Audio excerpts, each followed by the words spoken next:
வணக்கம். இந்து புரட்சி முன்னணி தமிழ்நாடு நிறுவன தலைவர் சந்திரகுமார் பேசுகிறேன். இன்னைக்கு இருக்கிற சூழ்நிலை, தமிழ்நாட்டிலே இந்துக்கள் விரோதமான அரசு நடந்து வருகிறது. இந்த அரசு அமைந்த பிறகு இந்துக்கள் மேல் தாக்குதல் அதிகமாக ஆகிவிட்டது. இந்து மதத்தின் மேலும் தாக்குதல் அதிகமாக ஆகிவிட்டது. நம்ம சாமிகள்லாம் கொச்சப்படுத்தி பாட்டெல்லாம் வெளியே வர காலமாக மாறிடுச்சு.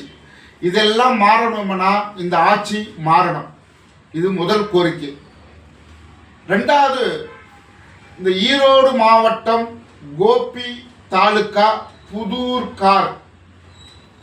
புதூர் அஞ்சல் எஸ் கணபதி பாளையம் பகுதியில் பிபி தர்கா, இன்னும் ஒரு திடீர்னு இந்த பிபி தர்கா, அதாவது மசூதி தர்கா எல்லாம் ஒன்று தான்.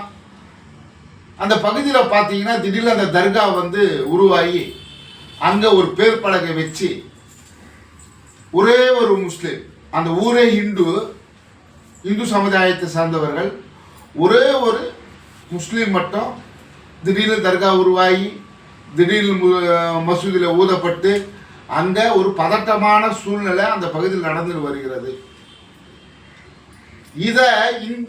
இந்த இடம் அப்படின்னு பார்க்க போனால் புறம்போக்கு இடம், தமிழக அரசாங்கத்துக்கு சொந்தமான இடம். இதே போல நம்ம இந்து கோயில்கள் இருந்தால் தமிழக அரசும் தமிழக அரசு உடனடியாக ஜேசிபி எடுத்துன்னு போய் இடிச்சிருக்காங்க. ஆனால் இந்த பகுதியில் இந்த தர்கா புறம்போக்கில் இருக்கு, சர்வே நம்பர் இருக்கு, எல்லாமே இருக்கு, ஓட புறம்போக்கு அப்படின்னு நிரூபித்த பிறகு கூட இந்த தர்காவை அகற்றவில்லை. அதற்காக அங்க இருக்கிற இந்து அமைப்புகள் தலைவர்கள்லாம் போய் காவல்துறையிட புகார் கொடுத்து அந்த புகார் மேல எந்த ஒரு நடவடிக்கையும் எடுக்கல. மாவட்ட ஆட்சியாளர்கிட்ட புகார் கொடுத்துருக்காங்க, எந்த நடவடிக்கையும் எடுக்கல. அதனால இந்து புரட்சி முன்னணி சார்பாக இந்த செயலை உடனடியாக கண்டிக்கிறோம். அந்த தர்காவை அங்கிருந்து அகற்ற வேண்டும். அப்படி அகற்ற தவறினால் அங்க எல்லா இந்து அமைப்புகளும் ஒன்றா இணைந்து அந்த தர்கா முன்னாடி மிகப்பெரிய ஒரு ஆர்ப்பாட்டம் நடைபெறும் என்று இந்த நேரத்தில் நான் கூறிக்கொள்ள கடமைப்பட்டுள்ளேன்.